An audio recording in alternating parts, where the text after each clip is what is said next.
Good morning, everyone. This is the Vermont House Committee on Commerce and Economic Development. It is Wednesday, February 18th, 2026 at 9:05 in the morning. So this week, as we are continuing to look at budget requests, we have with us Serve, Learn, Earn. Kate, good morning. Thank you. Thanks for having us. Should I share now? Yes. Okay, perfect.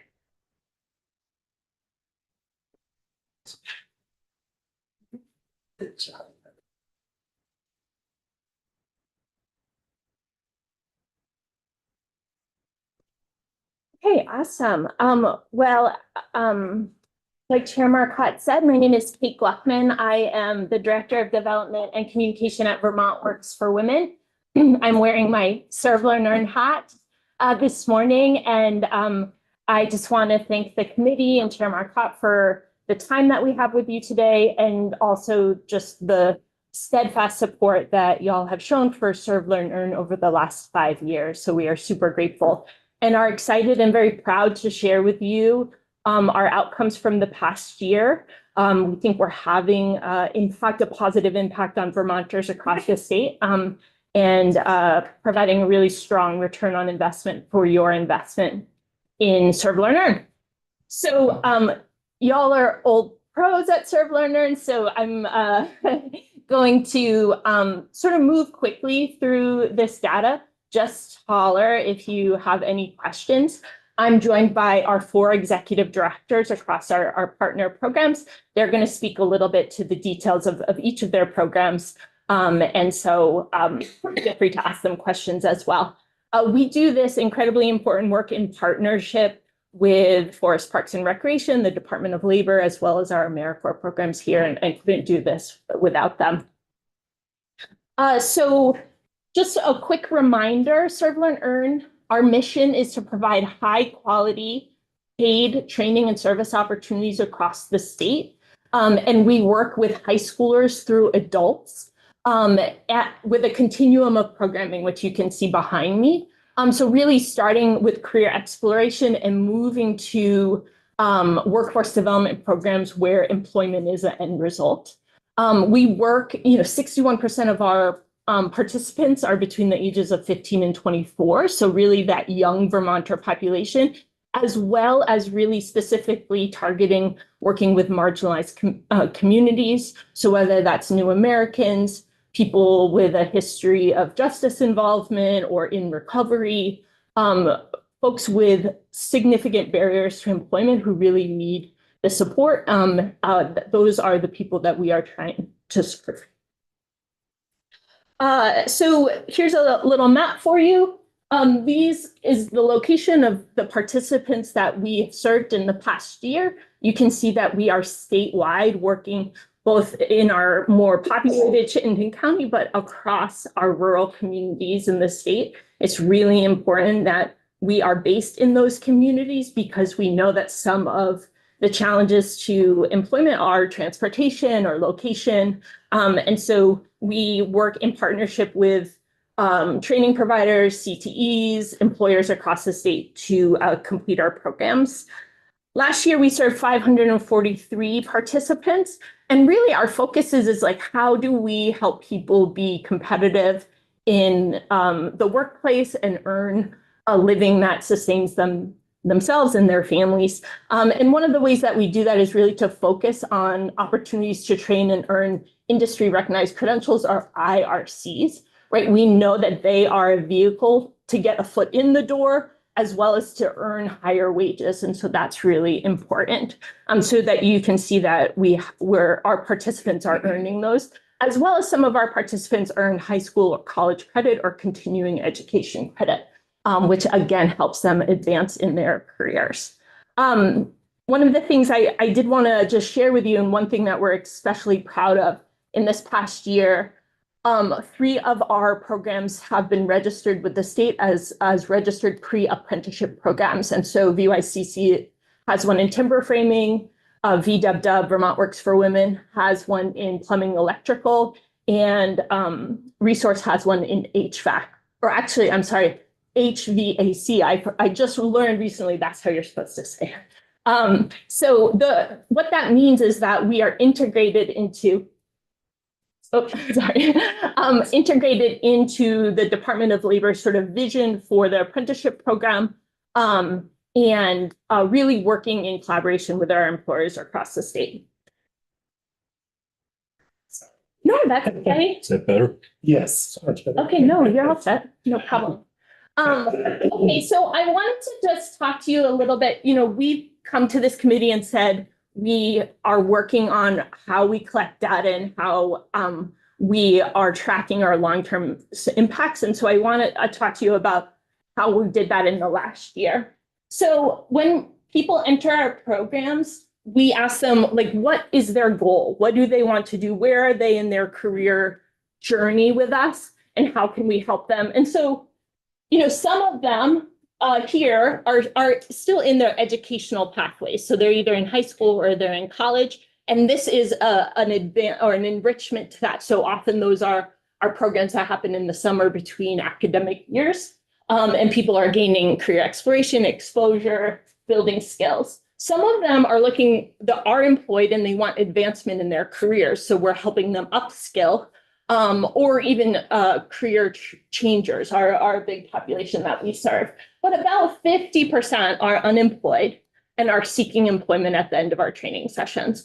And so that's really important for us to know when we look at our outcomes, that we know that really about 50% are seeking those job placements at the end. So new this year, we surveyed everyone 6 months after the completion of their program to see what are they doing now? How has our training helped them?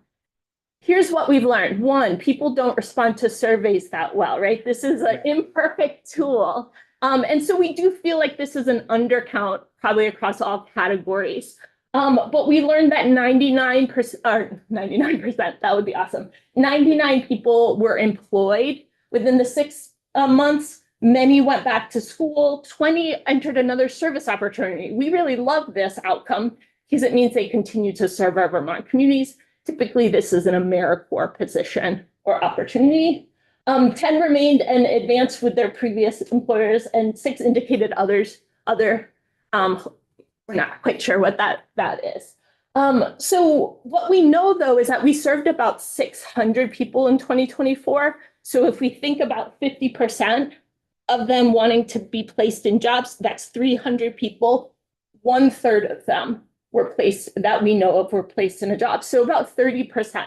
We feel that as actually a very good outcome and aligns with what we've learned from DOL or HireAbility around their outcomes. Question. So those 99, do you know that they were employed in something similar to related to their training? Yeah, great question. So some of our programs know that and some don't. So for instance, VWW, we know if they are employed in the trades. That's sort of the question that we ask them. Others, I don't think we know as much. Gotcha. Yep. Resource had good numbers on, and usually we're placing folks into jobs, so we know that placement, that starting employment, and most are in the trades because that's where they're training. I see. Yep. So these are some of the folks who have hired our graduates. You can see really working across the trades, conservation, forestry, agriculture as well. We have about probably 100 employers that we are working with each year, whether that's in terms of hiring, but also providing paid internships or mentoring and doing job fairs with our programs. I think the second part of the return on investment that's so important about Serve, Learn, Earn is the outcomes of our projects, right? The service element. What are we doing with participants? So we really view service as this vehicle for learning and developing our participants. But we have about 8 buckets of service project categories that we do. And you can see those across the state. I think for your interest and maybe state priorities, I want to just point out that you can't really see it, but we completed 10 accessible and affordable housing projects. I'm really excited for Tom to talk about resources partnership with Habitat for Humanity that's ongoing. We continue to do flood recovery projects, unfortunately. both in terms of housing, but also other state infrastructure like state parks we're doing. We're doing a lot of conservation and forestry, habitat improvement and assessment projects as well, and sustainable agriculture, food security projects with VYCC's farm. Do you have a relationship with the Green Mountain National Forest and do you work with them? I'm going to turn it over to my VYCC Audubon folks to share. I'm Breck Knopf, I'm with Vermont Youth Conservation Forum. We do a lot of work with the US Forest Service every summer in both sections of the National Forest. Okay, so just looking historically a little bit, we've received state funding through the Vermont legislature since 2021. And for the first 4 years of that, we received just one-time appropriations. Last year, we received part of our allocation as base budget funding in the Forest Parks and Recreation budget, which we are so grateful for. And so you can see, we have, are usually between 500, 600 people that we're working with. Last year, I think I presented to this committee in the spring about the significant budget cuts that we received, not just from state funding, but also federal funding. So we did see a drop in that. The dark gray column is where we're at currently. So we're only 6 months in, that's why it looks so small.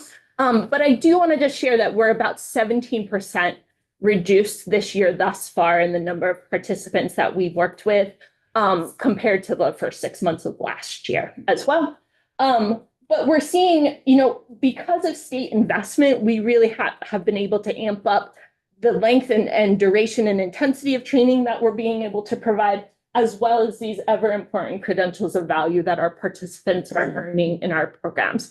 The growth of Serve, Learn, Earn is tied is so connected to the state funding and the support and stability that it has provided.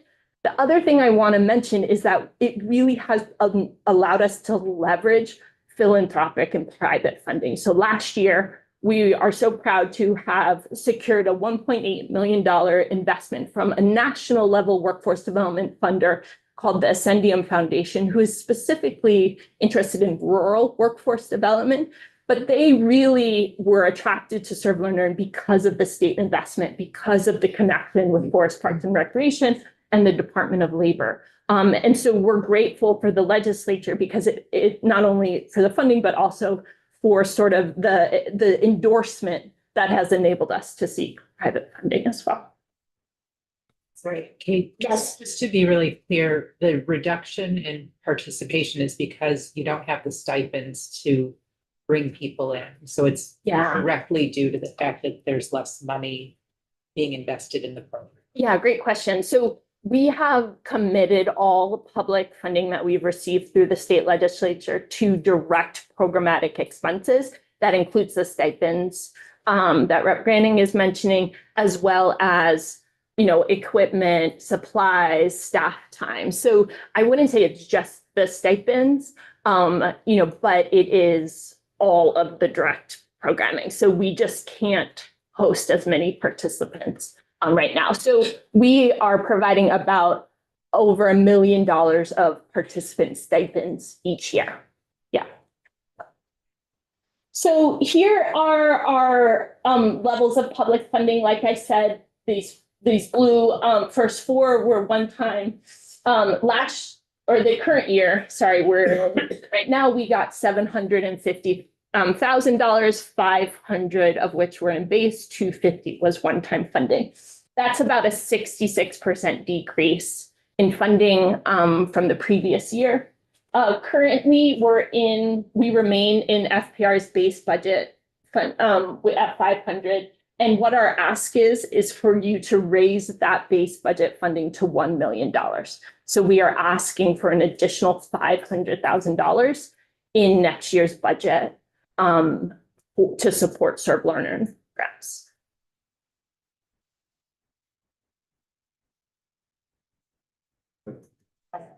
Repeat that.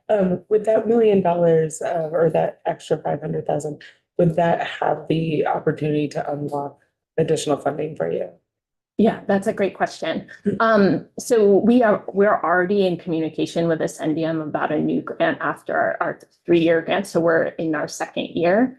And I do believe that it would allow us to continue to maintain our programs at a level that would still attract national funding. You know, one of the reasons that Serve, Learn, Earn has been able to do that is because of our collective impact, right? Each of our programs, you know, VW does Trailblazers, we serve about 50 women a year. That's just not at the scale that a national funder would like to be at. And so, but when we say we serve 600 people a year, all of a sudden they're interested. And so we're expecting in this year to probably be reduced 25% by the end of the year. And so another $500,000 would allow us to maintain, I'd say, a similar level to what we've started with this year, around 550, and which is really critical for us to unlock that others. Some of our other partners can speak to is that we have revenue that comes from a fee for service. So if UICC can put a crew on the ground, then that means that we can generate more revenue because of the work that they're completing during their training. And so it's a complicated sort of give and take, but I would say yes, it would enable us to continue, I think, at the level that we're at. Yeah, thank you. Any other questions before I pass it over to one of my colleagues? Okay. Just make sure the committee realizes that there's 4 organizations under this one umbrella. It's something that we've, I think, pushed on over the years, and they've done it. And I think been pretty successful at working this out. So it's something I think we really need to think about as a priority there. Thank you so much. Great.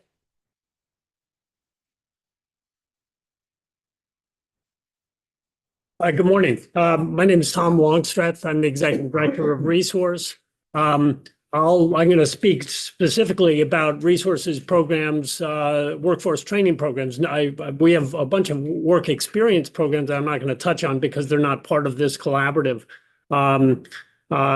Instead, focus on our Construction 101, our construction intensives.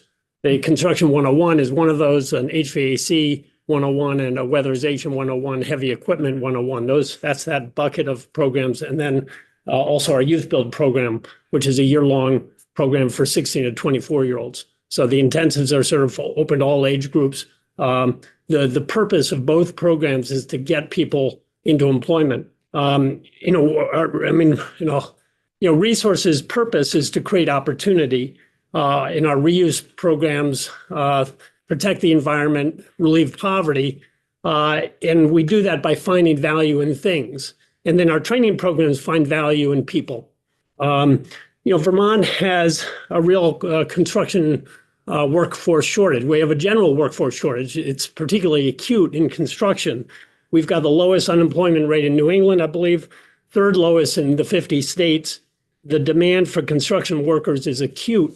The workforce in construction is down 11% since 2019, and that's despite this enormous housing demand. And the shortage is likely to get worse. 20% of the construction workforce is undocumented. 41% of the construction workforce is expected to retire by 2031. Many of the folks who are swinging hammers today are older than me, and I'm already feeling some aches and pains. So, Vermont has the lowest birth rate in the nation, and it retains only 2,000 of 5,000 high school graduates each year.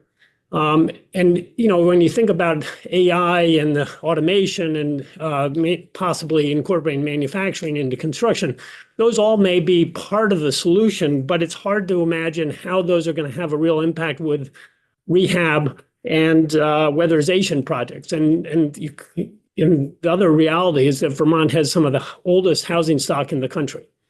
So you add all those pieces up, and it's a pretty grim situation. And we've talked about workforce training and the need to invest in that for a long time. And I think the problem keeps getting worse rather than better. I was at our job site, actually meeting with a roofing contractor there who literally, there was a sound of desperation in his voice.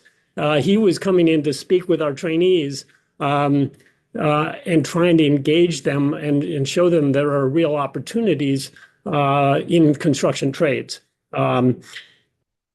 So who are we serving? We serve youth who are not succeeding in school. They're disengaged, they have barriers, they're at risk of dropping out or they have already dropped out. And we serve adults who are disconnected from the workforce but who want to work. We're helping people who are underemployed or unemployed. I had yesterday at the same time I was meeting with this contractor, went to two of our youth, our two job sites, a Construction 101 training and also a youth build classroom. They do a morning meeting. I got to do a bunch of strength and stretching exercise, which is not part of my everyday routine. But it is part of how we engage the students and get them focused and make the program fun and exciting and useful. We're big believers in that many of the folks who are being disengaged, especially boys, the physical activity and hands-on learning are two of the key pieces that makes our program successful. So anyway, of the 7 folks in the intensive construction, they were in day 2, but I went around the room, learned a little bit about their backgrounds. 4 were mid-career, in their 20s, early 30s, had not found success in work, in a career. And they had always been interested in construction, but had never had a parent or father usually who was engaged in the trades. And so they never considered that. All 4 had decided this was what they wanted to do. We created our program. They saw that as an opportunity to get their foot in the door, learn some skills. The intensive program is just 6 weeks long. So they get critical safety skills, tool use skills, basic construction vocabulary, and basic knowledge. And that's enough to get them in with employers. Employers, that is sufficient. They will take someone who's eager to learn and has these basics, but they need some reassurance. They're someone who's cold, never done it, that they won't risk that hire. 2 of the other 7 were self-described former addicts. And honestly, they had the markings and the appearance that supported that. And one was a new American, and they, all were eager. They were in the class together, and you could already see the team forming a bond, connecting, and eager to learn. With our youth build class, this was one class. We have a site in Burlington. We have another in Barrie. So I had met 17 of our students. It was an amazing mixture of individuals, including more new Americans. I noted a couple of kids with MAGA hats sitting side by side with new Americans, and I thought that was an important contrast in the ability of the program to connect on a human level and break down some of the barriers that I think exist. And I asked the instructor about that and whether those political divisions surface and how they surface. And he said, well, we try to keep away from politics, but that we do insist on civility, teamwork, and working through problems together. And I think that's the culture that we create in these programs that is so essential, because otherwise folks are consuming social media and they're disconnected from that human connection. Why is sorry.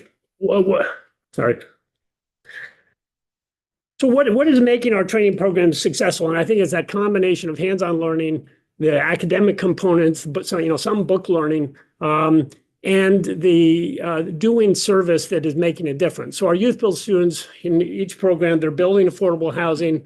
I think Kate mentioned that we have partnerships with Habitat for Humanity. And we don't want to become a housing developer. So we've always looked to partnerships with housing developers to handle all the development side of things.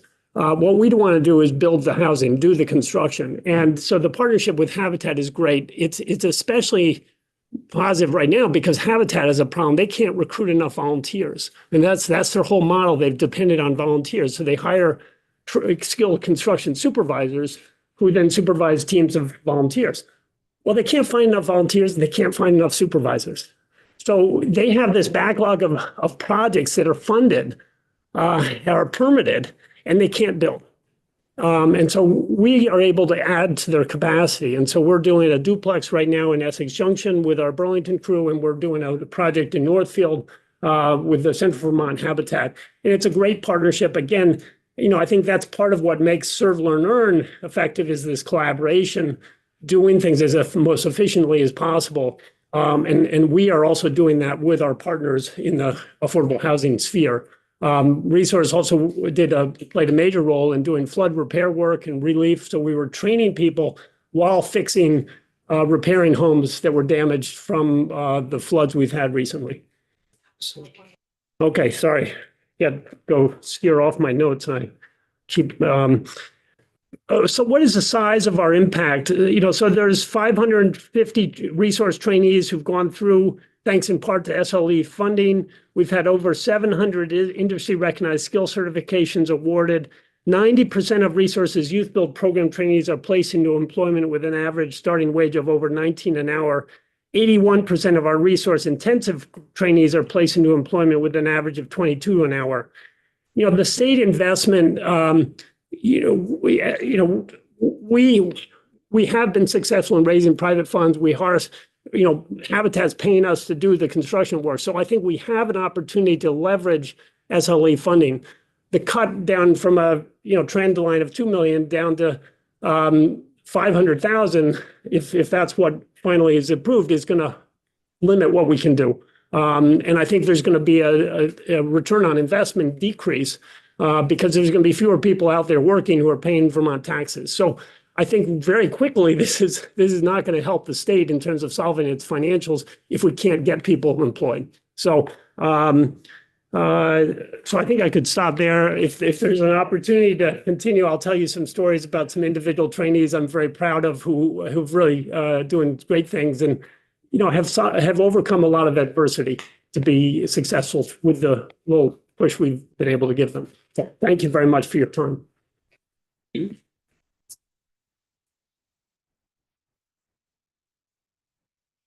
So, good morning. I'm Jamie Fidel. I'm fairly new director at Audubon Vermont as of late last summer. Thanks for having us in this morning to talk about the partnership. We really appreciate the support that you've given this body of work, and going to briefly touch on the kind of work that Audubon Vermont is doing.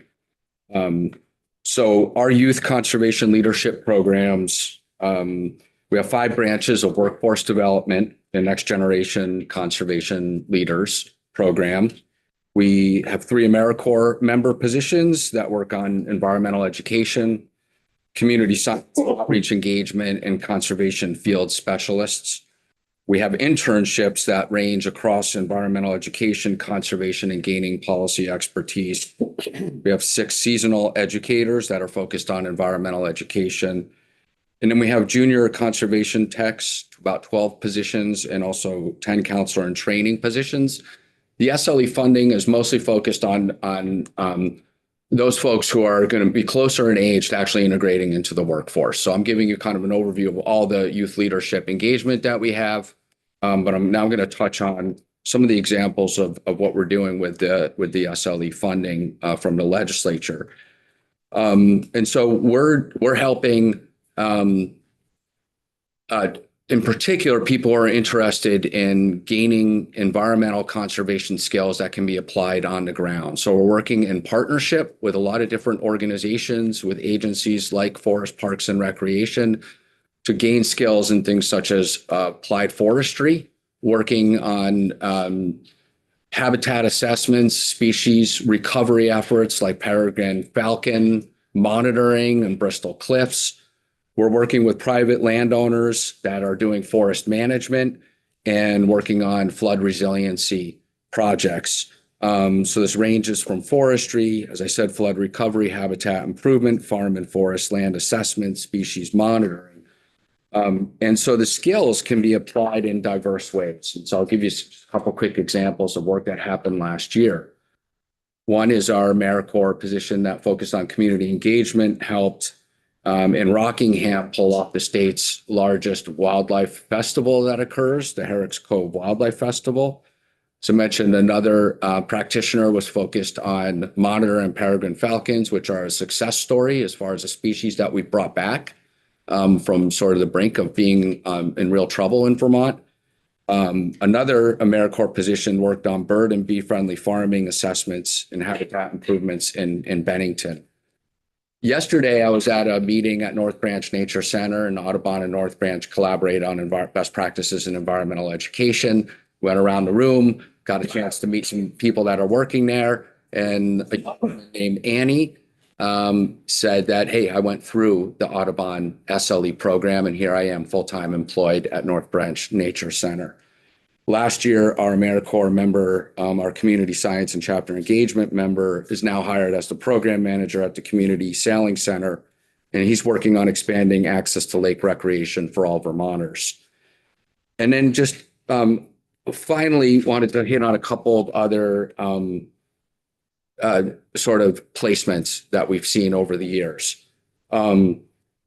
We have practitioners that are now working at Northwoods Stewardship Center, working on forestry and working with landowners.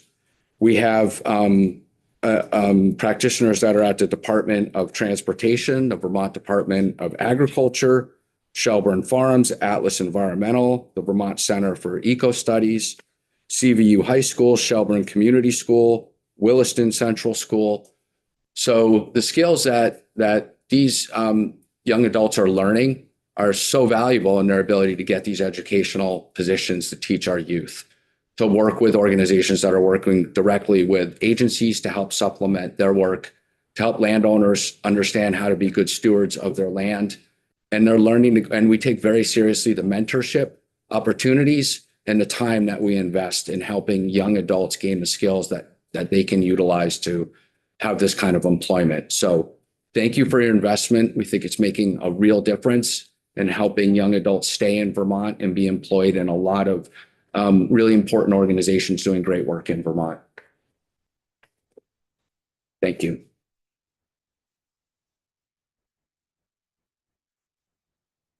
Well, thank you all. I appreciate being here and speaking to the committee more on our organization's work with Serve, Learn, and Earn.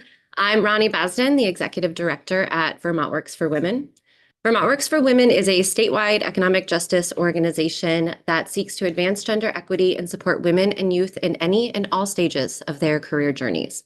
So our work really starts with our youth, providing after-school programs, summer camps, and career exploration opportunities for youth to build curiosity in these fields, to build connection with employers, industries, and their career tech centers, and to build confidence in these skills to take on these career pathways for their potential future. We just hosted last week an exciting day over at Green Mountain Tech Center, where we had over 125 girls attend from middle school to explore all that the Career Tech Center had to offer. Get your hands on equipment, meet some of the students, engage with the educators, and break the stigma of entering our career and tech centers that are incredible opportunities across Vermont for our students to get into really high need, high demand Vermont employers and industries. So it was a very exciting day, and those programs continue to grow across the state with more tech centers and more sending schools interested in bridging those gaps and really providing that targeted opportunity in a supportive environment. I really want to focus my time today on our SLE supported work and what your committee has been able to allow Vermont Works for Women to do as far as growing some of our work. So Trailblazers is our registered pre-apprenticeship program that is supported through Serve, Learn, and Earn. Trailblazers is a Vermont Department of Labor pre-apprenticeship program, but was actually started in 2019 by a federal Department of Labor grant that focused on bringing more women into pre-apprenticeship and apprenticeship pathways across the country. So really ensuring that there was targeted outreach, targeted programming, and targeted conversations with employers about how do we not only recruit, but retain women in these industries for state success. So Trailblazers is a 7-week cohort-based program. It runs from Newport to St. Johnsbury, Brattleboro to Rutland, Burlington, and will now expand into Manchester this year. It provides skills in construction, plumbing, electrical, heat pump install, solar installation, and whatever other community employers can help provide in those modules. It provides these skills to be job ready, to walk onto a job site and be prepared and confident to take it on. But it also pairs it with the self-advocacy skills that participants need to really tackle what is still currently male-dominated industries across Vermont in trades. So Trailblazers provides that supportive handoff to not only gain the skills, but pairs it with a local work experience where they can meet employers, apply those skills, and hopefully take on those jobs post-graduation. One of our actual success stories within that is in a recent Linden Trailblazers cohort class, where our participant was working at the Hill Farmstead Brewery.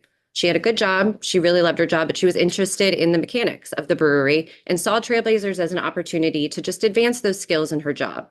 She took Trailblazers and was actually paired with Alliance Mechanical, which is an HVAC company up in Caledonia County, through a 10-day paid internship program that Vermont Works for Women was able to provide through Serve, Learn, and Earn funding.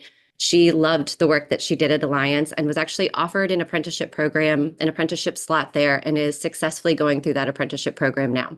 It's a huge credit to what that will do for her economic success, for her family, for her future, to be able to have that skill, and to credit just a 7-week program that ran 2 nights a week and on a Saturday to really build that opportunity for her. So that was exciting.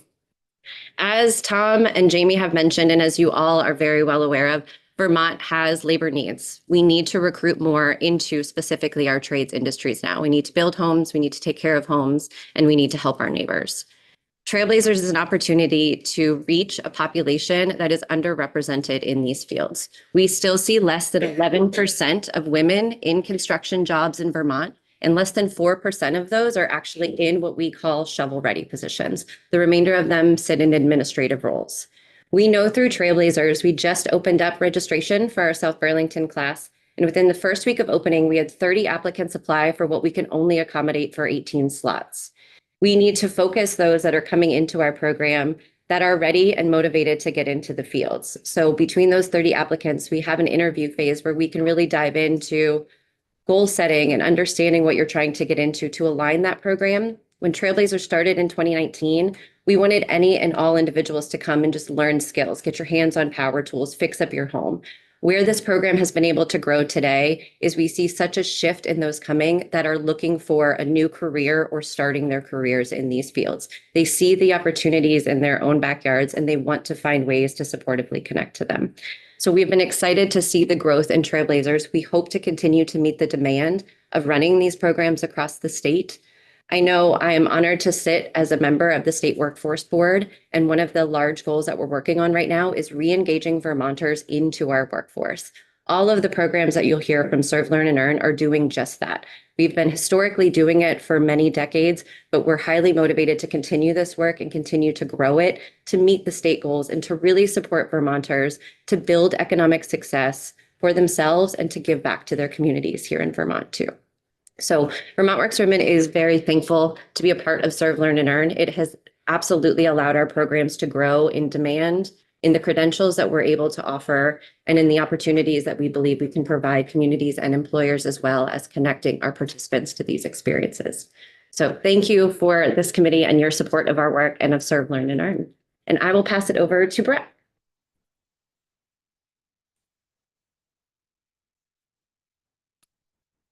Hey, good morning. Brett Knopf with Vermont Youth Conservation Corps. I would echo my colleagues' gratitude for being able to be on the agenda and have an opportunity to speak and think about Serve, Learn, Earn. Sorry, I'm a little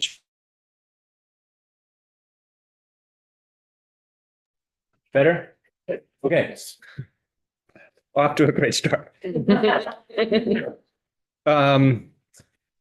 Sharing the programs and impact of VYCC in 7 minutes or less is a little bit of an impossible task. So I'm comforted that you all are fairly familiar with the work of VYCC, rather than provide a detailed overview of various project types. I think what I'd like to do is just focus in on one story and use that as a way to tease out some takeaways that I think are be relevant and of interest to this committee. Last year, VYCC piloted a pre-apprenticeship in timber framing. And as Kate mentioned, it was one of the first pre-apprenticeships to be registered with the Vermont Department of Labor.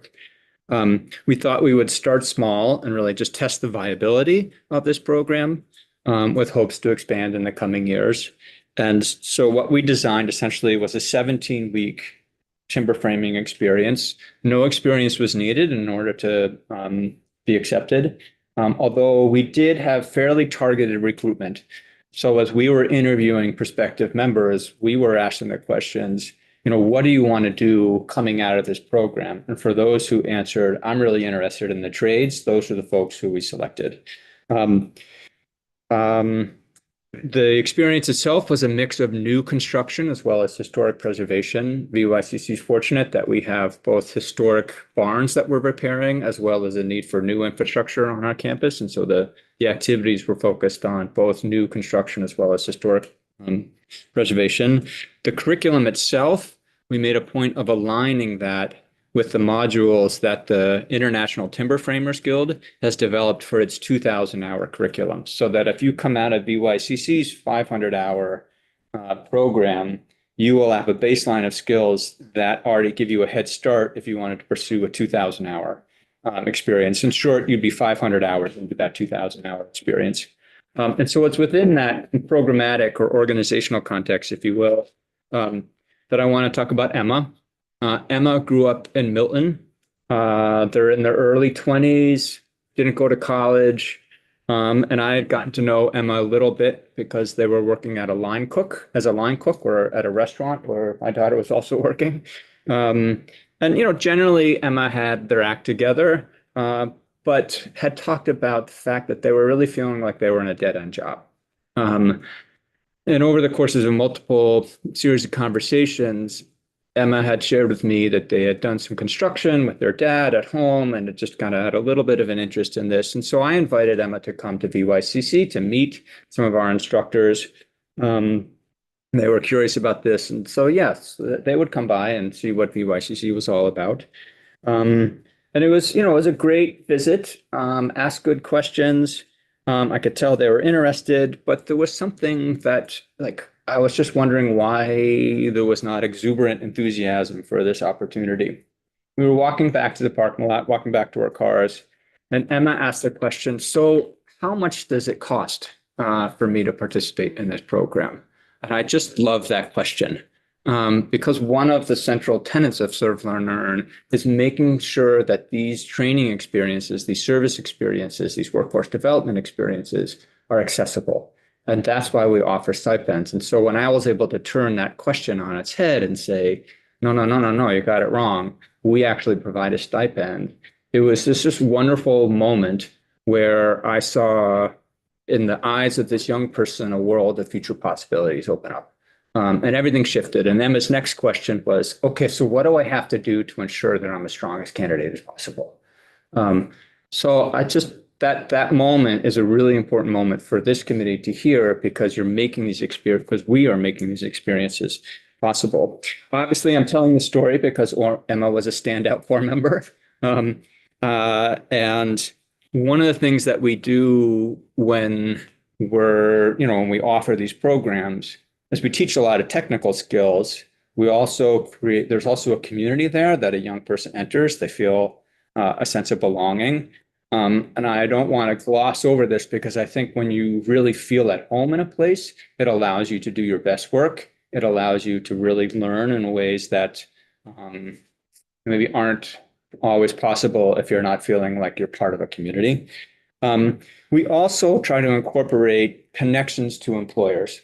And that takes on a few different forms.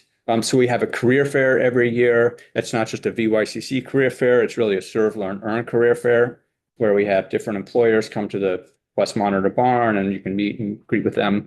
We also have visits from different construction companies. So for example, Andrew Martin, CEO of Negley & Chase, has come multiple times, visited with our crews. We have work that we do alongside the Timber Framers Guild. And then we have field trips to different companies. So it was on one of these field trips to Vermont Frames in Starksboro that Emma met Kevin Moyer, who's the CEO, owner of Vermont Frames. And to make a long story short, Emma's now working at Vermont Frames. And I talked with Emma last night. They're working on an installation crew. So there's a crew that does fabrication in the shop, and then there's a crew that goes out in the field and assembles homes. It's a second crew that Emma's working on. They've had multiple raises. They asked that not go beyond this committee because their colleagues might be disgruntled, but the point there is they're doing just awesome work.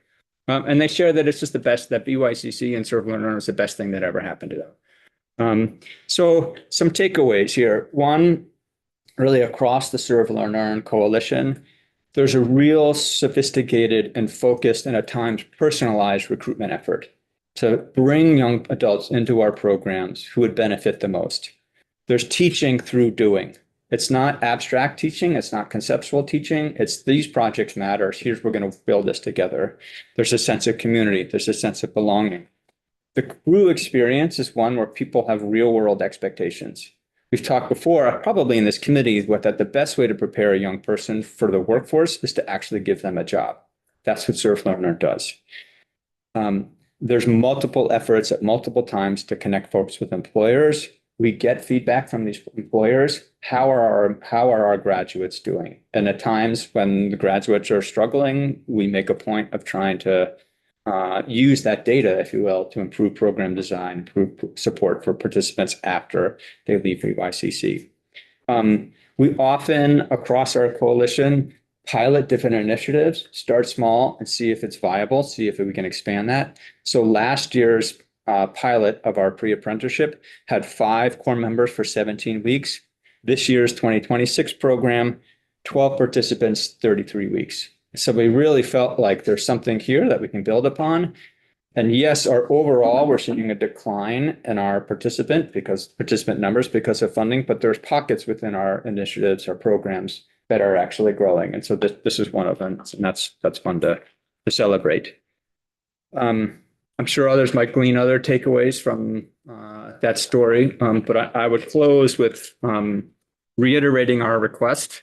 We fully recognize that the budget landscape of 2026 is not the budget landscape of 2021. We know that the legislature has to make hard decisions. And it's within that context that we're suggesting that Serve, Learn, Earn be one of the things that Vermont invest in. Time and time again, we see young people coming into our programs, really getting an enormous amount of empowerment and then leveraging that empowerment, if you will, to being really thoughtful, effective contributors to the workforce. We are having a 17% reduction in participants this year. That number, that percentage will increase if the funding doesn't increase. And that's not, I don't share that with any ultimatum type of energy, but you all need to know the facts, right? And that is the reality, because over the past year, we've been able to cobble together funding in order to try to maintain as much of a program impact and presence as possible. Over time, without funding, that bottom's going to fall out a bit. And so as you all are contemplating your priorities, know that that's one of the things that's inevitable. And then the last thing I would offer is that from my biased view, investment in Serve, Learn, Earn, if we were just investing in the project's completion, that might even be enough.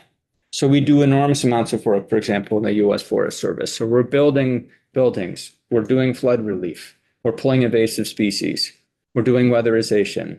All of that is a really valuable set of outcomes, but that's not the only set of outcomes. Another key outcome is the people who come out of our programs and are ready to contribute to the workforce. So there's the training and workforce readiness piece. There's also just the infrastructure and the project piece.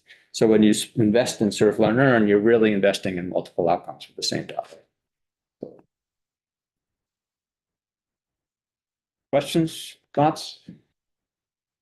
For any of us, really, I think. I mean, we're all here in the room. And I know Commissioner Fitzko is coming in shortly, but we'd happy to continue the conversation. Question. Yeah. not sure who it's for, AmeriCorps funding, how does that look today? What is that, what kind of changes or constraints or concerns? Yeah, I can speak to that for VYCC. Jamie, you might speak to it for Audubon. VYCC historically has had two sources of AmeriCorps funding, one from the State Service Commission, and then the other from other national block grants that we get through the core network. We've maintained our core network funding. That's actually gone up. Here in Vermont, Serve Vermont has invested in other priorities. So they've moved away from VYCC. We're hoping that's just for 1 year, but that's part of that bucket of funding that's been reduced. Do we know if AmeriCorps has been funded at the federal level? Like, Yes, but it's so unpredictable, and depending on the month, there's a different message that comes out of the administration every month. So, but for now, we're looking good. Yeah. You don't have anything you'd like to add?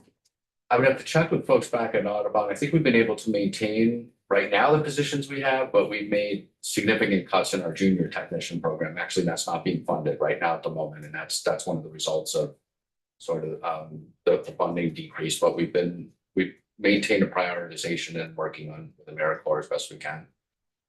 And Resources co-enrolled all of our youth build students as AmeriCorps members since 2004.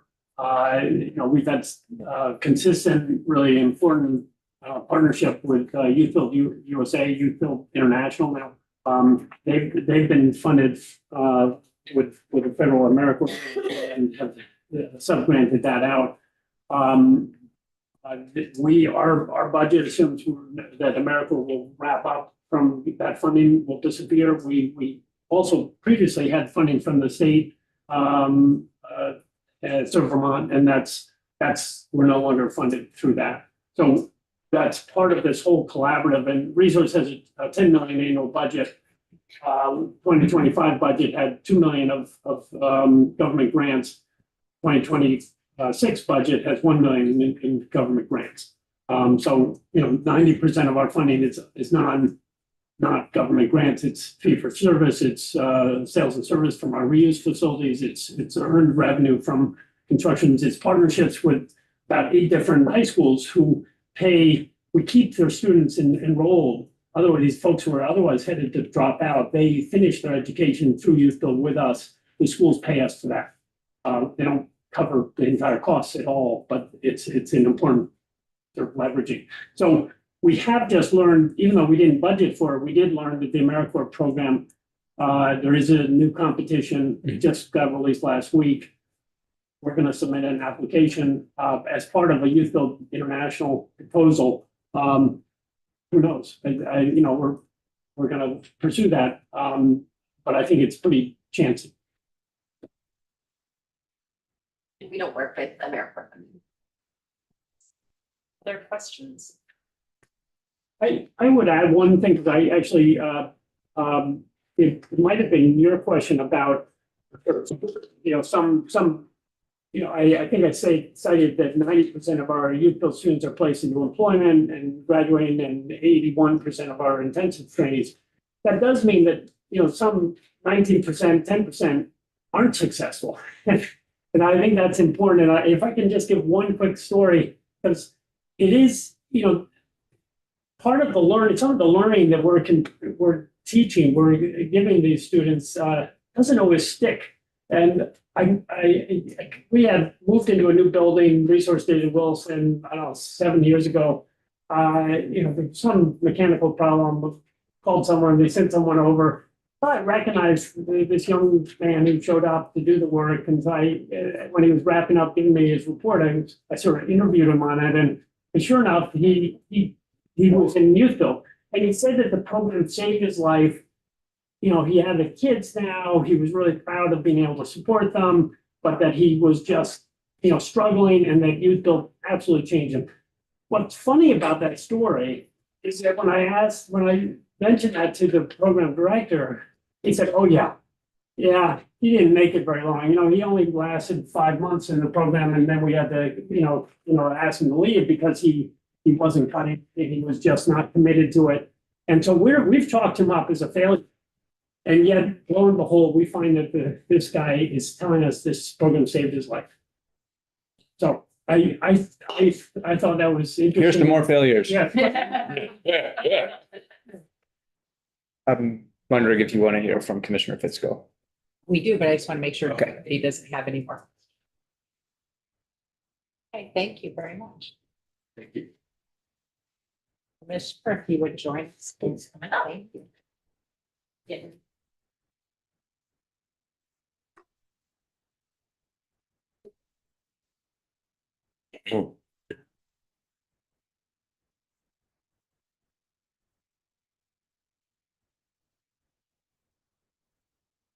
Hi, good morning.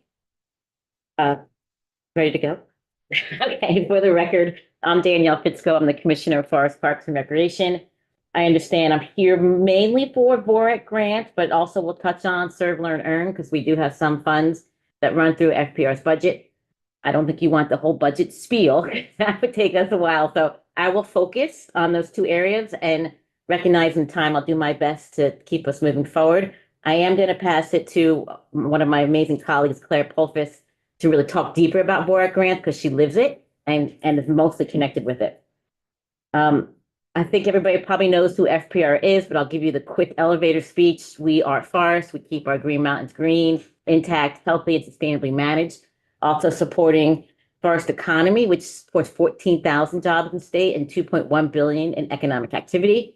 We are state parks, bringing in nearly 1 million visitors every year, really providing affordable vacation and recreational opportunities that are accessible to families and places where they can meet and enjoy nature.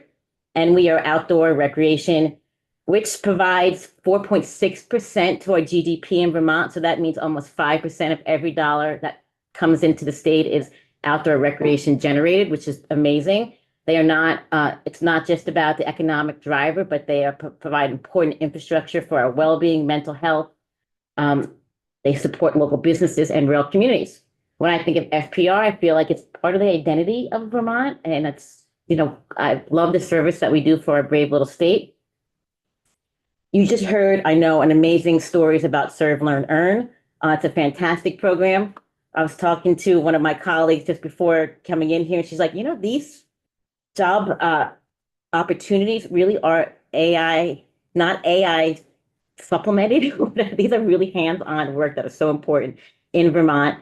FPR is fortunate to be a partner. In last year's budget, so FY26, the General Assembly provided us with $5,000 in base dollars to support Serve, Learn, Earn. That is maintained this year. So we do have $500,000 that will go to Serve, Learn, Earn. Last year, we also had an additional $250,000 of one-time funds that we granted out. That grant for FY26 was executed in August. We just got a bill yesterday. I know that they've already well on the way of moving through the FY26 funds. At FPR, we really love this program. We actually use the program. We partner with them. A lot of work happens particularly within our state parks. They think about all the infrastructure we have. We actually have $280 million in infrastructure. People don't think about that, but all the lean-tos, our pavilions, our trails. We work with the different partners that Serve, Learn, Earn. We even had this year, the forestry crew took down over 700 high hazard trees for us. So really strong partnership. We invest in providing staffing to help oversee that and providing funding for some of the projects. I'll pause there on Serve, Learn, Earn, because I know you heard a lot, but happy to answer any questions about the program or related to our budget. Little question about the money issues. Yes. I remember previous witnesses talked about, I think there was 500,000 in the budget and they were looking for $1 million. And I'm just curious about how that 250,000. That was one-time funds from last year. So last year they really threw, they got $750,000 that came through FP. I should have probably put 750 there.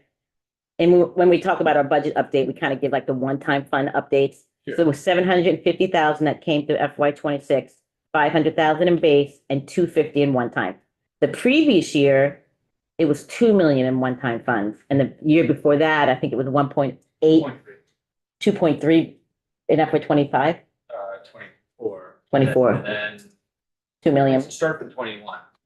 1.8, 1.5, 1.8, 2.3, 2. And that was all one time. Yep. And then last year, 500 base and 250 one time. Yeah. And what we're asking for this year is 1 million in the base. What's one time or just the 1 million? Well, but we're open to more. Yeah. Figure out the numbers. already. Yeah, so in this year's FY 27 budget, we have the 500,000 in our base for Serve Learn Earn. So that's currently the current state. And is there a reason that the one-time funds were reduced? I think overall, the status of the state budget and where to put funds has been tight. We have I think in the Agency of Natural Resources, only one-time fund, and that's for VORIC this year. Do we have numbers for like how many folks have been served through the program through its duration? I'm sure they do. It's about 21. 2,100? I just pulled these numbers that you see in front of on the screen from, they send us biannual reports. And so this is just from July to the end of the calendar year. And I would say these numbers are lower than traditional based on funding. But still major impact.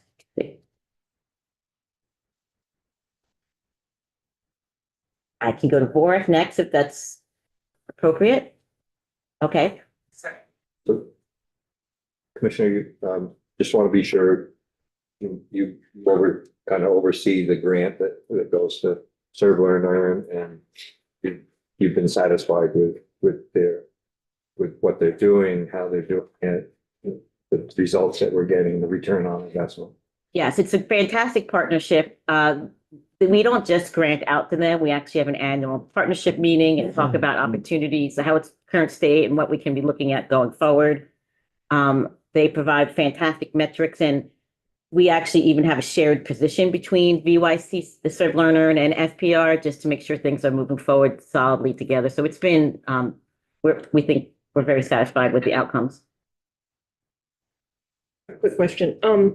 Is there any sort of intentional connection between like VORIC grants and utilizing some of the, for example, the Serve, Learn, Earn programs or the trail building or things like that? Is there any kind of intentional goal of Claire could probably answer this better because she understands the grant makeup. I would expect that some of our grantees would reach out to Serve, Learn, Earn for using their services on projects, particularly with trail building.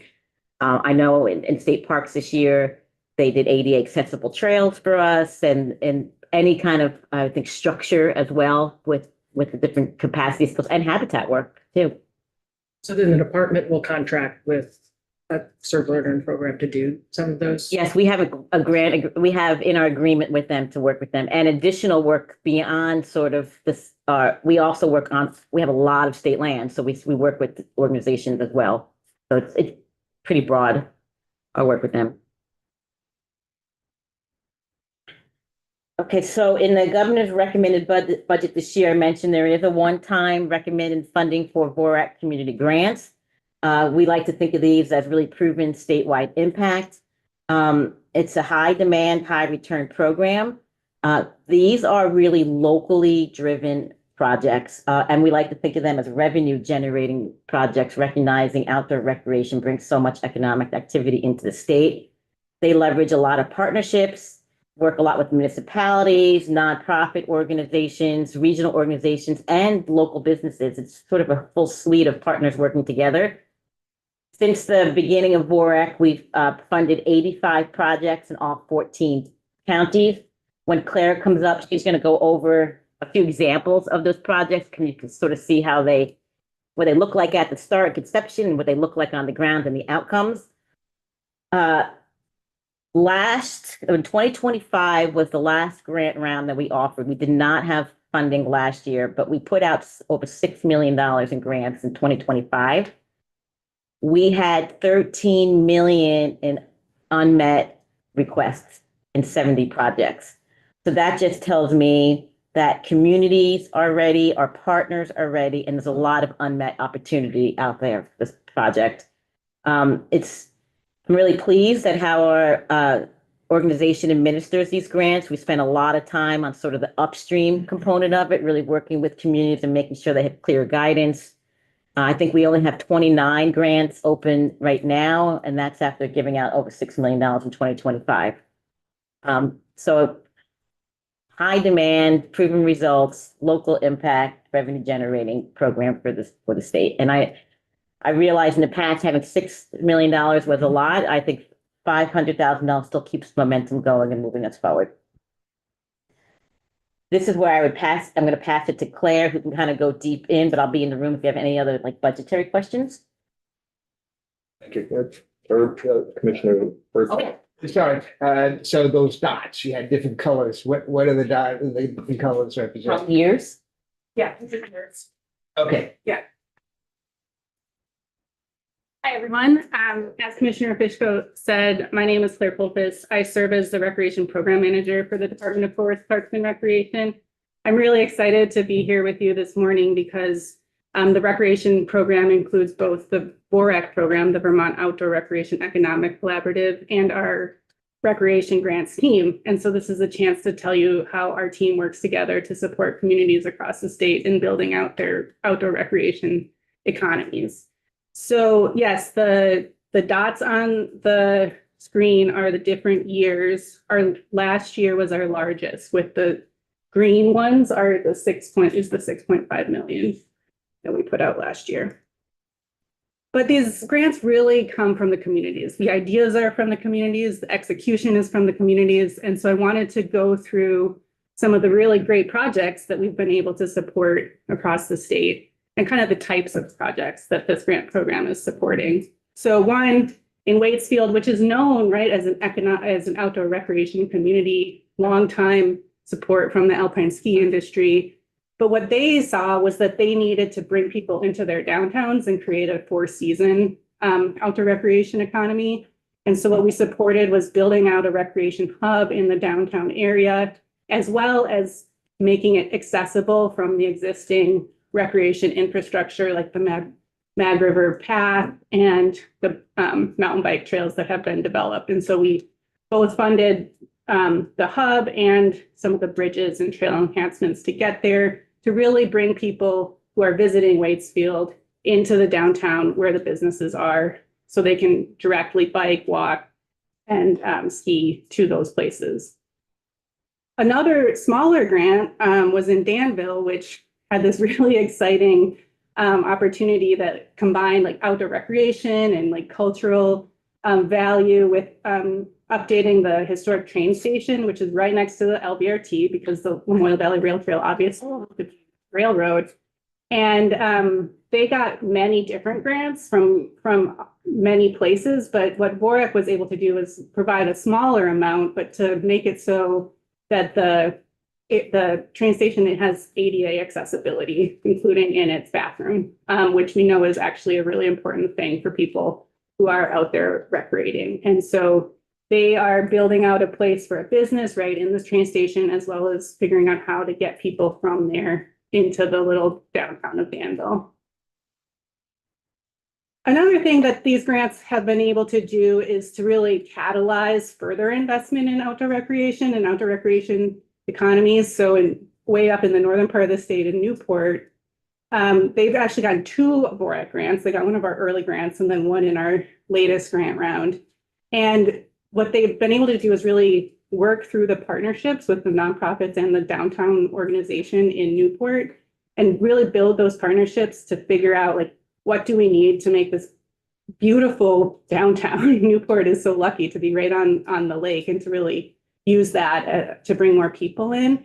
And that has allowed them to now qualify and get federal EPA funding for what's called the Recreation Economies for Rural Communities program, to really continue to build out that support. Similarly, in Bradford, we invested some of our last round in planning. And so Bradford was able to invest in like a park master plan and has now been able to use that plan to go for another federal funding source to actually build out that park to increase accessibility and the use of the park. And then finally, another really big part of what VORAC funds have done is like allow communities to really invest rather than some of our other outdoor recreation grants are fairly small. And so you have to do it piece by piece by piece. And down in Wilmington, we were able to give funding to put a big jump at least in redeveloping the Hoot Toot and Whistle rail trail that goes right to their downtown. And that has, like, because of its historic infrastructure, really needed that investment to get it going. So those are just a few examples. I'm happy to answer more questions about other VORAC grants if you have them. But one of the things that we're really proud of with this program is that it has grown and that we've really been able to adapt to what the community needs and what they've told us. So as these grants have gotten bigger and that we've had this great opportunity in the last couple of rounds to really put out a big grant round, we developed like new ways of supporting the outdoor recreation economy. And so in our last grant round, that very large one, the 6.3 million, we had 4 tracks. And those tracks were project development, like I mentioned, that grant in Bradford allowed for planning, implementation, so the projects that really put something on the ground or create programming that is actively engaged with the community, outdoor equity, because we know that access to the outdoors hasn't been equitable historically, and we want to support projects that make sure that everyone feels welcome in the outdoors. And then finally, we had a flood recovery track as well, which hopefully we won't need again. But it was helpful to support that the places, particularly in outdoor recreation, that FEMA didn't cover, because a lot of our outdoor recreation infrastructure is actually on private land. And so we were able to support fixing some of that infrastructure that wasn't being supported through FEMA. As Commissioner Fitzko said, there's a huge unmet need.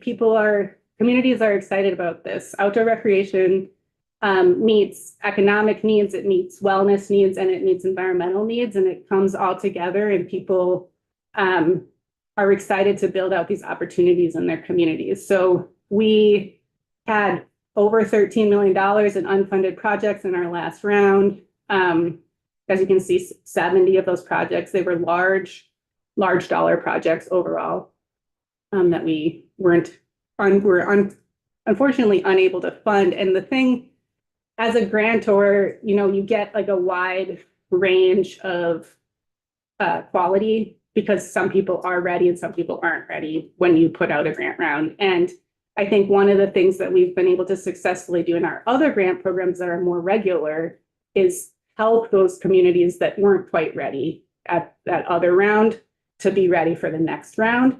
And like we have annual or biannual grants. And this has been, we have all these projects. They were good projects. They just weren't quite there yet. And so I expect if we're able to run another round that it will be quite popular and we'll be able to fund some of those unfunded projects. My last slide is just, I wanted to, as I mentioned, we've been working on being really adaptive in our granting. And there's a few things that we have now that we haven't had before. One is called Move Forward Together Vermont, which is our statewide vision for outdoor recreation and the outdoor recreation economy. And our goal is to promote healthy and vibrant communities through outdoor recreation. We have 2 objectives that run through our entire plan, which are climate resilience and equity, and priority actions in stewardship, wellness, and economic development. This was based in 2 years of planning, input from over 2,000 Vermonters. And what this means is that we really know what people's priorities are. So we can be really strategic with funding on our next round of the VORAC grants.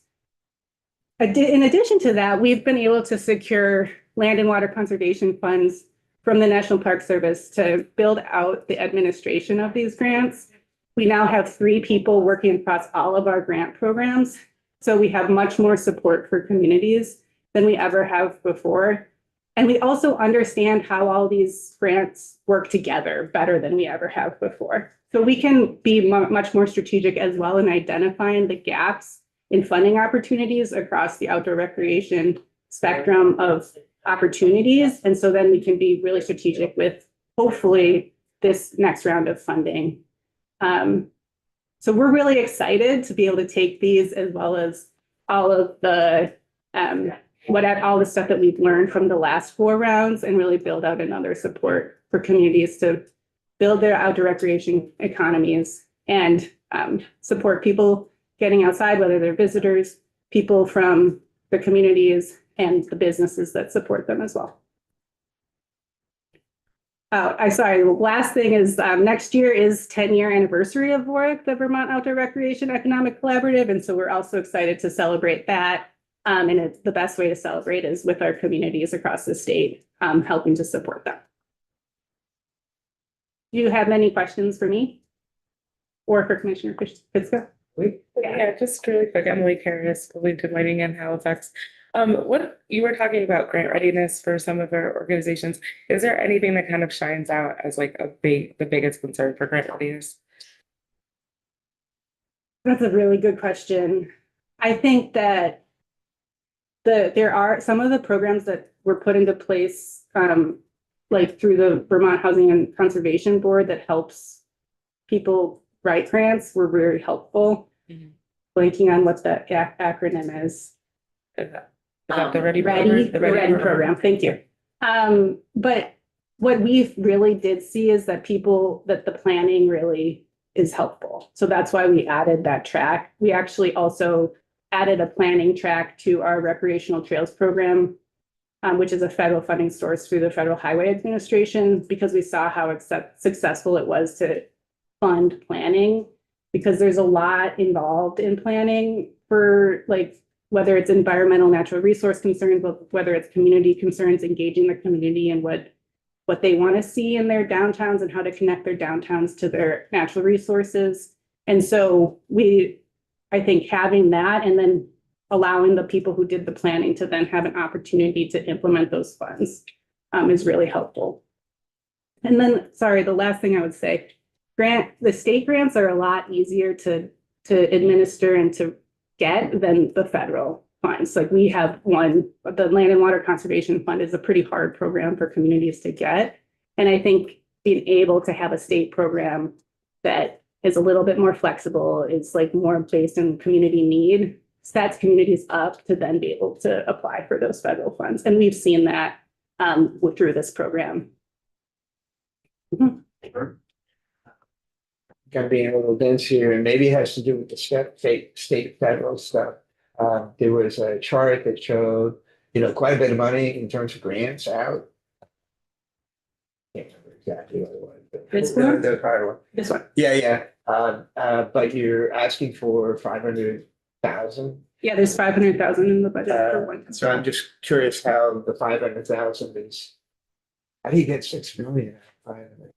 Oh, this was our former grant round. We had, that was a one-time allocation for these grants. So that was 2023. These are the grants that we have given. So it's 500,000 that would go down.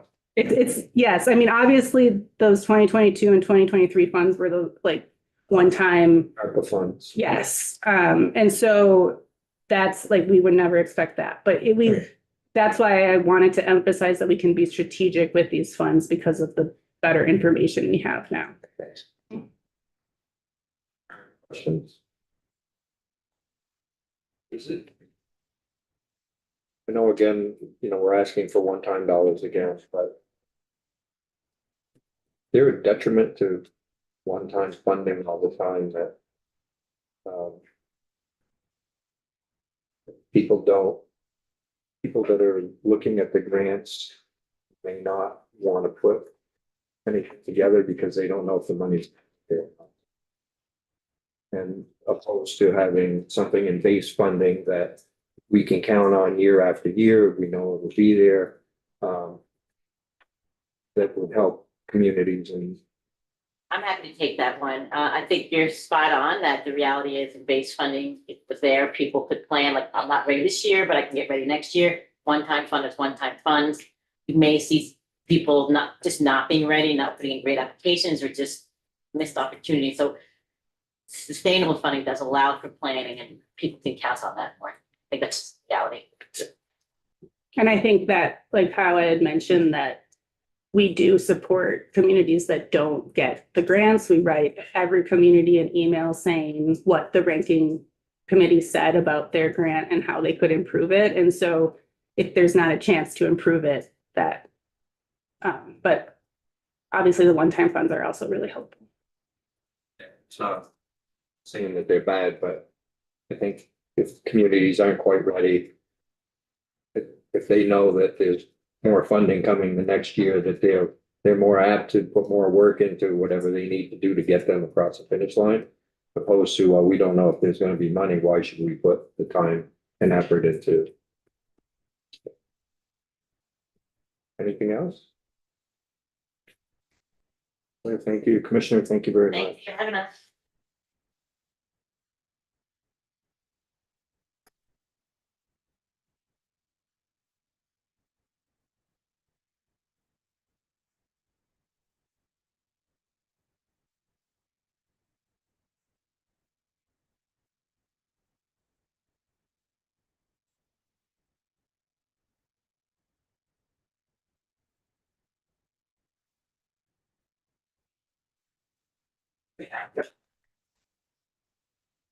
Committee members, if you have to well, take a little break, go ahead. Make sure we have 6 here. How are you doing that? Hello, how are you? Morning. Good morning. Joining us. Thanks for inviting me. I do have a few handouts. I know Megan sent around a PDF. Thank you for that, Megan. This is, just put those there if anybody wants a paper copy. I am Andy Julo. I am the Executive Director for the Lake Champlain Islands Economic Development Corporation and also serve as the President of the Regional Development Corporations as of now. And we'll be handing that over to Erica Hoffman-Keese from White River Valley in July.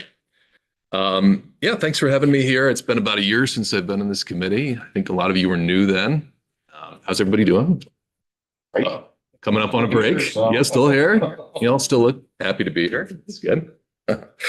So we didn't ask for any specific programs in the budget this year. We didn't ask for an increase in our base funding. So I think we just touch on a couple items in the budget that we feel are important, or a couple things that we feel might be worth some reconsideration of putting back in. We did have the SBTAE, that Small Business Technical Assistance Exchange Program, last year. We proposed that. You were kind enough to put it in your letter to appropriations. It didn't quite get past the conference committee at that point. So we didn't ask for that this year. We feel it's fallen off. It's been a couple of years. We've kind of lost momentum on that. And so we didn't ask for that. But I do want to touch on a few things. The first being veggie. And I promise I will bring this around to an appropriation and keep it on the budget. I think we'll probably be talking a little bit more about veggie in the second half of this session. Several of you were at the VEPC retreat as well. It's a program that works really well where it works. And I think that all of us kind of feel it's a very narrow set where it works. It's not as many companies as we would like to see. It does provide good paying jobs, $60,000 to $70,000 annually, depending on how you take the band. It's a lot of companies in Chittenden County, as you see when you start to look at plot where those grants are. But that is revenue that we all benefit from. I'm in Grand Isle County. A lot of my residents work in Chittenden County, work at those companies, even though they're not a big part of it. A lot of companies like Beta and New Harbor and Lawson's and Bar Hill, OnLogic, Weedman Electric, that are foundational companies for Vermont. We really need those jobs here all over the state. And I know for us in the RDCs, when we go around and we talk to businesses, and that's a lot of what we do, we're supposed to visit 40 to 60 businesses a year and just interface and see what their issues are and make it clear what the programs available to them are. Veggie is one of the two tools that we have from the state in our toolbox. The other is the Vermont training program. We have other options from other organizations to offer, and a lot of what we do is connect one business that might have something they can offer to another that has a need. And so we do a lot of that in those businesses, but there's not a lot to offer from the state except for those tools. And Veggie is a key part of what we can talk to businesses about as we go around the state. We certainly know it doesn't reach all businesses. It doesn't work for smaller businesses. It doesn't work for medium businesses. And what we call medium businesses in Vermont, most of the country calls small businesses. And it doesn't necessarily get out as far as we want. It tends to be in those major metro areas. It doesn't get out into a lot of counties. I have never had a Veggie application in Grand Isle County. I probably never will where I am. But we talked a lot about the retreat about how easy it would be, what we would like it to do, and how easy it would be to break it if we tried to stretch it to be too many things. And I felt like we had some consensus around the idea that where it works, and where it doesn't work, maybe we need other solutions and other programs to fill those gaps. And I thought we had a really good conversation. We've had a couple of years where we've pushed the sunset out 1 year or 2 years. And we've been in the cycle where I think we've hoped that when we come back, we'll have better solutions for it. We just really haven't done that. I don't know if the RDCs have tried. I know you've tried, DEPSI's tried, and we're not economists. We're not, deep economic thinkers. And we also don't have a lot of time. We're all kind of busy doing the things that we do. At the retreat, we had some consultants there that have been spending some time thinking about what other states are doing and presented some of that. And we felt that conversation would really be worth continuing. Having dedicated consultants who can spend that time to think about what are other states doing, what is Vermont doing, where is there an intersection of good ideas, and propose some solutions so that when we come back to the next session, then we have some solutions on the table to think about how do we reach the more rural areas? How do we reach the smaller businesses? I understand there was originally a request for about $60,000 in there to continue that work in the original budget. It didn't make it. We would just like to suggest that we consider putting some money back in to consider professional economic consulting to come up with better ways to incentivize growth in Vermont. On brownfield, so this is can I borrow your handout because I gave one away? This is the handout that I gave.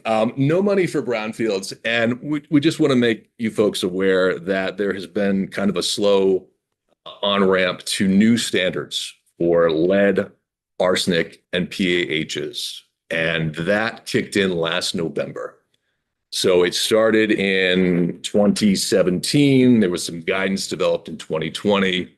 In last November 2025, so this will be our first building season, if I could turn your attention to the last couple pages there, the lead and arsenic thresholds and the PAH thresholds got significantly stricter. So as we start to build this season, we're going to have more development sites hitting the need for cleanup. So it's a difficult year. There's no money in the original budget, governor's budget, for brownfields. Very difficult year for that to roll off.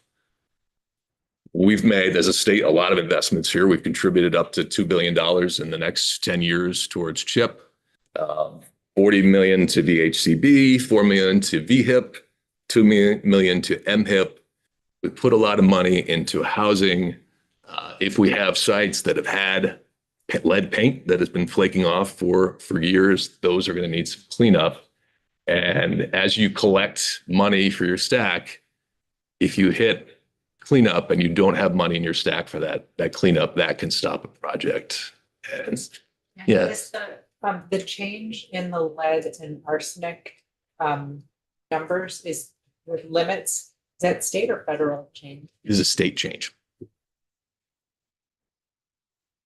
And we've hit this with a couple of public projects. Almost all public projects have hit this because you're building them in a village or a downtown, and there's been lots of development there. Maybe there was an auto dealership in the past, or just a building with lead paint that's been flaking for a while.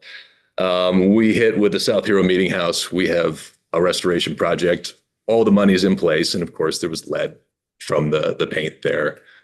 We were able to use brownfield money to overcome that and keep rolling. The Yellow Barn in Greensboro Bend is another example, hit a significant cleanup hurdle. Brownfield money was able to come in and backfill that. So we've created exemptions in our downtowns and our villages to build. That's where the contamination is. And so if we don't have brownfield money to clean that up, we're going to create some spots where redevelopment is going to become really difficult. And it's going to work against the funding that we've put in place to do all that. Yeah. Questions there? Yeah, I'm sorry. You know how these standards compare to other states around us? I don't.